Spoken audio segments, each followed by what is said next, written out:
Hello guys, நேற்று IPL டோர்னமெண்ட்டில் மும்பைக்கும் ஹைதராபாத்துக்கு நடந்த match எல்லாரும் பார்த்துருப்பீங்க.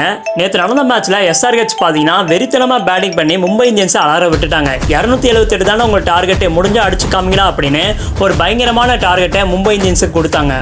அந்த டார்கெட்டுக்கு ஈடு கொடுத்து மும்பை இந்தியன்ஸும் பயங்கரமாக விளையாடிட்டு வந்தாங்க. மும்பை இந்தியன்ஸ் எப்படி இருந்தாலும் வின் பண்ணிடுவாங்க அப்படி தான் எல்லாருமே எதிர்பார்த்துட்டு இருந்தாங்க. ஆனால் கடைசி 5 ஓவரில் எஸ்ஆர்ஹெச் சூப்பராக பவுலிங் பண்ணி அந்த மேட்ச் அவங்க கையில் கொண்டு வந்து வேற மாதிரி வின் பண்ணாங்க. மும்பை இந்தியன்ஸும் சும்மாலாம் ஒன்று தோத்து போல எஸ்ஆர்ஹெச் மரண பயத்தை காமிச்சிட்டு தான் நேற்று நடந்த மேட்சை லாஸ் பண்ணியிருக்காங்க.